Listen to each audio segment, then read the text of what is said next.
One of the biggest mistakes that a company can make is relying on the profit cover sin model and not focusing on integrity and taking care of a client. So, what does this have to do with your longevity and even your plans for selling your business? This is a fantastic question.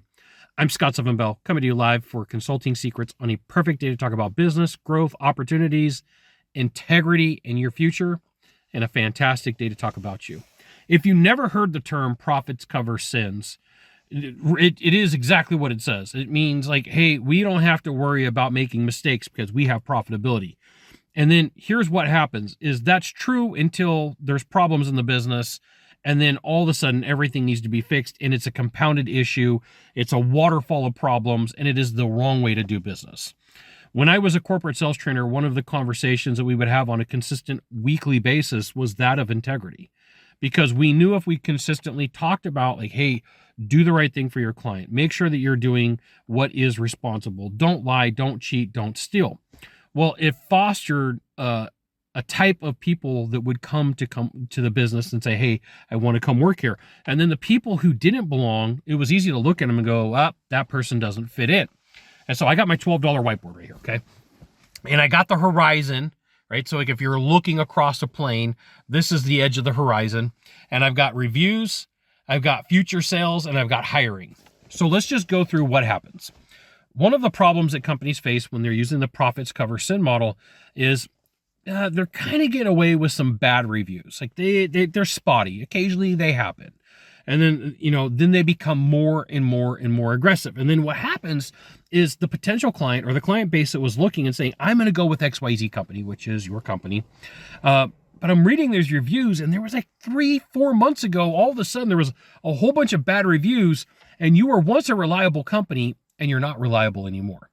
So if you're not having this emphasis on, hey, listen, we got to be doing the right thing for our clients, there is going to be a point in time where people can look back in the Wayback Machine, which is the review process, and say, here's a problem. Then what happens is when your salespeople are in the home, when your salespeople are sitting face-to-face with a client, when your salespeople are on the phone, when your salespeople are on a Zoom, however they meet, now they've got a bigger problem that they got to overcome. And the way that they overcome this problem is typically through a discount, right? The discount that they take away, that they start chipping away at the profit of the business, that they're like, hey, in order for us to fix this problem, I'll cover it up. And now it's the reverse.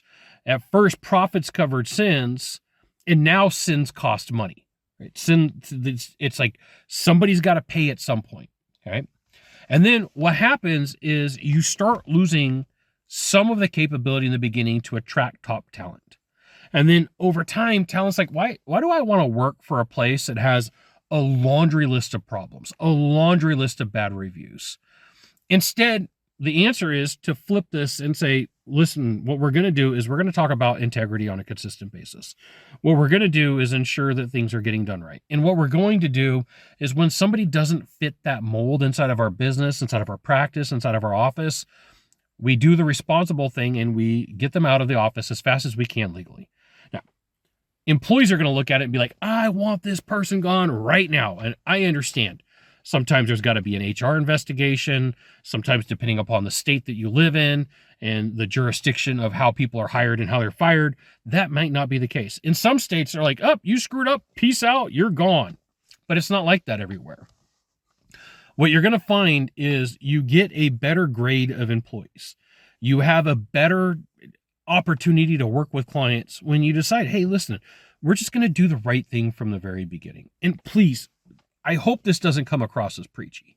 Please understand that as a consultant, when I go into a business, sometimes I have to have the tough conversation and be like, you suck, right? Like, I don't want to have to be the dude that comes into a business and be like, look, there's some criminal activity or some borderline criminal activity or some really bad stuff going on inside of your business.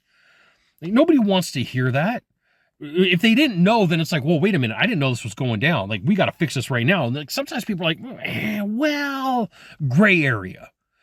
Well, I'm going to share this with you. That like when a private equity company or an investor comes in and they're like, hey, possibly kind of, I want to buy this business, and they start investigating, and they're like, hey, about 9 months ago, we started seeing a bunch of complaints and reviews, and honesty and integrity is coming up, and it really hasn't been fixed. Share with me what's going on. Well, it's kind of a gray area. Like, no, what they're going to say is we like your company and we had a valuation up here. Mm, mm, it's gonna move down a bit. What you want is that long-term longevity. What you want is that consistent, hey, if there was a problem, we fix it. Right? I live by the rule of 3%. 3% of this population on the planet was put here to ruin your life, to give you a bad day. And if you have 100 reviews, I expect for there to be 3 bad reviews. If you've got 1,000 reviews, I expect for 30 of them to be like, oh, we're not happy. Now, if we start flipping that number and it's like 6%, 9%, then I start going, hey, time out. There's a huge problem here. And this is one of the things that investors take a look at. So you got to pay attention and say, what is it that we're going to do to make sure that we talk about integrity and that we hire people with integrity and that we let people go who don't have it? There you go. You got one of 3 things to do from here. Just one of 3. Find the subscribe button, click on it, and every time I send out a video, you'll get an update. 2, hit follow. 3, you know what you got to do. Share this video with a friend. We'll see you soon. Thanks for watching.